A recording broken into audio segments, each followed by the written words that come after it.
If you need somebody to talk to, you start crying in the club, I'm on your side. Why not take a crazy chance? Why not do a crazy dance? Do a crazy dance, baby. Do a crazy dance. I am going to have a great episode. We're going to have a great episode. Hello, guys. Welcome to As Your Big Sister with your host, me, HEYYYY Queen. Here you get big sister advice from me, a person who would have loved to have a big sister. Think about it every day. How are you guys doing today? My day is pretty good. I'm out of breath, kind of. I've been singing and dancing and all those fun things. But I'm feeling delightful. Yeah. Well, first, again, happy Thursday. Mwah. But I'm feeling good. Last Thursday, last episode, she was going down. She was going down. But now she's better. She's feeling good. So I have something I want to talk to you guys about. Like, it happened a little bit ago, but just yesterday I processed that it happened. I'm getting out of work and I see this homeless guy, right? He looked familiar. I was like, who is this dude, right? Who the fuck is this guy? So I'm like, okay, I don't know, whatever. Get in my car, try to start it. My battery's dead. So I had to wait for a guy to come out and change my battery. So I didn't get to really think about this guy too much. So yesterday I was talking to my girlfriend and I was like, oh my God, that guy scammed me for $5 9 years ago. Why do I remember that? You know what? We don't have to get into that. In ways, I am very much so like Julius from Everybody Hates Chris. I am adding shit up. Wait, hold on. That divided by this, and if this will last me to this, and this, I could save 4 cents here. So in ways, I am definitely like him, right? I remember talking to this guy, right? First guy I ever kind of took mildly serious. Whatever. I didn't take him seriously, but I mean, more serious than I had before. Yeah. Can I get some credit there? Can I get some fucking credit there? So I was taking him mildly seriously. I would go over his house after work, and he lived in like the south side. Like, y'all, you had to go through a whole forest to get to his townhouse, a complex. Like, it was like 3 townhouses. Like, here in Phoenix, guys, things are just random, right? They will literally put a community of townhouses in the middle of some random fucking place, and the community will take up about like 4 homes. Whatever. So he lived in the forest. Pretty big house, 2-story. And I don't know where I'm going with this. His house doesn't matter, guys. I am so sorry. So him and I were pretty cool. He was also a rapper, and we were going to his show, and we're walking inside the building, and this homeless guy asked me for money. And I'm like, oh, he black. You know what I mean? You know how I feel about the black folks. You know what I'm saying? He's older, kind of look like my grandpa. And like, if somebody see my grandpa on the side of the road, I'm gonna need you to help him. You know what I'm saying? He's not here with us, so you know, you guys don't have to worry about that. But yeah, I would have liked you guys to help my fucking grandpa. So I'm gonna help somebody else's grandpa. Period. So I'm like, oh yeah, no problem. I got paid that day. I was like, here's $5. Y'all, I was like 20. So here's $5. We're walking away. Why did the dude that I'm talking to, why did he go, yeah, he's actually not homeless. He goes around and scams people around the community. I said, why didn't you tell me that when you saw me giving him the $5? And he was like, I didn't want to mess nothing up for him. You know what I mean? I didn't want to mess. we're supposed to be like a item thing, you know what I mean? Like, you're supposed to have my back. You shouldn't give a fuck about him. And the thing is, the $5 wasn't the fucking problem. It's the fact that you watched me give a scam artist attention, time, anything. I was like, and it was just things like that with that guy was like repeated. He just wasn't all the way there. Lights wasn't all the way on. I was like, okay, this ain't finna last a long time. This is not finna last. He about to get the boot. I could not believe that shit. But anyways, that's what happened last week. I saw the guy that scammed me for $5 9 years ago, remembered the motherfucker, and was like, I remember something was weird with him, so I'm gonna go the other way. And thank God my battery was dead, because I couldn't think about it too much. And the thing is, I wasn't gonna do anything about it. Like, I ain't trying to like, I ain't trying to mess up your hustle. You just ain't finna hustle me. That's all I'm saying. You could get him, but you ain't gonna get me again. But anyways, moving on. We are going to enter the Q&A segment. Okay? Okay. So, let's go. So, every week I go on my Instagram and I post a Q&A on my Instagram story. Right? You could write in. You will be anonymous. I ain't finna tell your business. It is so crazy. Oh my God. The girl from last week, right? Homegirl who asked about her friend that is obsessed with her and stalks her podcast and stuff like that. How would you handle a ex-best friend stalking your podcast to keep up with you and texting you on unknown numbers? Why does she comment on the clip talking about answering questions? I was like, or no, not questions. I'm being dramatic. A question. And I was like, okay, girl, you ain't scared? Okay, I mean, I try to protect you. But if you gonna jump out there, then you know what? It's out of my hands. But shit like that really scares me. Like, people who act obsessive and just like, when you tell them to leave you alone, they don't and stuff like that. I'd be so scared. So, like I said, y'all better than me. All right. So, Q&A. First question. How do you get over a breakup from someone you were with for a long time? How do you get over a breakup with someone you were with for a long time? It's not the same thing across the board, right? But you're asking me, so how would I do it? I have done it before. I broke up with someone that I was dating for 5 years. How I got over it was I was the one who broke up with her.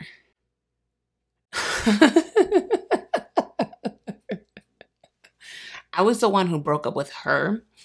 So literally I was talking to somebody else like maybe a week later. So okay, damn it. I did not answer that question well. Okay. How would you get over someone that you have been with for a long time? How do you get over the breakup? You got to hang out with your friends, get with the girls. I know that's my answer to everything, but that is the answer to everything. Hang out with your friends. Yeah, get with your friends. Get a hobby. I know that sounds so cliche. Oh my God. But like, get a hobby, get things to focus on other than the fact that you have ended a certain part of your life, right? Like, yes, you still need to go through it. Yes, I don't want you to numb yourself, but I don't want you to center that breakup in your life. You know what I mean? I don't want you to identify with it. I've seen women who were in long-term relationships. I'm talking about like 20, 30 years. Get a divorce, and the divorce becomes their identity. And it's so sad to watch. I knew a girl who would tell any and everybody about her divorce. Any and everybody. Oh yeah, I'm divorced after 40 years. I'm a divorced woman after 20 years. I'm divorced. I'm divorced. Divorcing and enforcing and forcing. And I remember like overhearing her telling people about it like every single day. And I'm like, oh my God, you identified yourself with being this person's wife or this person's partner. So now you are identifying yourself with being somebody that's separated from this person. And it's sad to see, like you got to get something else that you want to do. Get real friends around you. Invite somebody. Hey girl, you want to come here? You want to come here? Stay in close contact with the people that you love and love you back. I also would say physical activity. Like something about feeling so weak in the knees, you could hardly speak, you lose your control. But feeling so internally weak and then being able to physically lift things up. I don't know what it is. I don't know if your physical goes in and taps into your emotional. It's like, bitch, I know you feeling weak, but we ain't really weak like that. Look at what I just did. So we gonna have to meet in the middle, girl. I don't know what happens, but physical activity, being able to lift things, reminds your emotional, I don't know. Reminds your insides that you ain't no weak ass bitch. Okay? Moving on. Next question, or last question. I have scars similar to yours. How did you become so confident with them?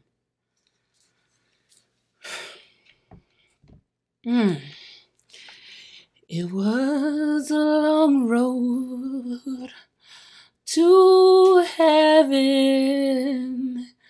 It was a long road to heaven. Y'all, I got this scar when I was 9, right? So I didn't get to really experience my body for real without them. I don't remember really a life without them. I've lived way longer with the scars on my body than without them. However, I was really, really, really insecure about them all throughout high school. And then something about getting out of high school and getting into the real world, I saw that people were flawed and so the fuck what? And I just joined in, right? I think sometimes our environment, the people that we hang out with, what we consume online will make us think that this is our reality, or this is reality, or this is the only reality, I should say. But it's not. Step out there and actually see people, see that people are imperfect, people are flawed, they look so different. So you just got to join into the fact that you are different from everybody else, and there is a lot of beauty in that. Last segment. As your big sister, if you are the broke friend, be the funniest, most enjoyable person to be around. Okay? Ain't nothing more annoying than the friend that has zero to contribute, but is always fucking complaining. Everybody agreed to go to this bar. And I don't know. I don't like this bar. I don't like it. You ain't got a car to pick any of us up in. You ain't got any money to Uber or Lyft any of us there. One of us is going to pick up your tab when we go to Waffle House tonight. So why not try to be the most enjoyable person while we're out? We're all taking care of you and you got the attitude. You're the most opinionated. How the fuck does that make any sense? Doesn't make any sense to me. Not a damn sense. I had a homegirl that stayed mooching off of people, didn't have a car, but had the biggest attitude. And I would always sit here and think, like, why do I put myself through this every time? I know I'm about to pick up her tab, or one of us are. I know a lot of us are going to be covering her on some shit. I know she gonna forget her ID at so-and-so's house, so we have to stop by so-and-so's house before we go out. I know this is all gonna happen, but we keep inviting her out knowing all this shit, and she got attitude. Let me tell you, I tell the story all the time, but when I was 21, I got my car repoed. I did not get my car repoed. They repoed my car. Oh my God. I was acting like I had control. But my car got repoed. I had to move back in with my mom. She didn't have enough bedrooms because, you know, she was like, I have 2 kids out of the house. There was only 3 here. So I was sleeping on her bed and all of my belongings were still packed. Like I just was living out of a bag. Didn't have a car. Oh, I did say that already. So anytime me and my friends were going out, they had to pick me up. Because again, I didn't have any money because I was also saving up for a car and saving up to move out. So I was like, listen, guys, I don't have anything right now. 0. Right? Every dime that I get needs to be saved. So if you guys want me to go out, you guys are going to have to pay for me and pick me up. And what did they do? Both. Do you know why? Because I am a great time. I am awesome. I'm coming with the vibes. I'm coming with the jokes. If you need somebody to talk to, you start crying in the club, I'm on your side. I got you, whatever. Unless it's some money. I'm gonna have to step back. But they were so willing to do that because they knew that they were about to have a good time because I was around. Because that's just what I do, baby. This is how we do. We make a move and act the fool like we're up in the club. This is how we do. That's how I do. So like I said, if you're the friend that's always that needs particular things and so opinionated and so to come with the bread, come with the bread. If you come with the bread, you can have whatever you want. If you ain't coming with the bread, you don't have an opinion, okay? You don't have an opinion or stay home. But of course, you do have an opinion. You do. But don't be somebody that's super particular. Oh, I don't really like it. I don't really like how they ma'am. You contributed $0 through the whole night. So you want everybody to pay for you and work their night around you? Oh, girl. Because I'm going to tell you right now, not once has my friend hit me up. Any of my friends hit me up. And I'm like, hey, girl, I don't have any money. And they're like, oh, okay. Well, I guess you can't go. No. They're like, okay, well, we can do something else. I just want to hang out with you. So, you know, what's free? Or I'll cover you. Because like I said, I'm a good time. Choose a struggle. Choose a struggle. Okay? All right, guys. This is the end of the episode. Thank you guys for being here. Thank you for watching me. I appreciate you so much. Don't forget to tell everybody that I'm beautiful, kind, smart, and sexy. I'm Asia, my queen. This is As Your Big Sister. Follow me on Instagram, As Your Big Sister. Follow me on Instagram. Follow my personal Instagram, Asia, my queen. Follow my TikTok, Asia, my queen. Subscribe to the channel, Asia, my queen. Bye-bye.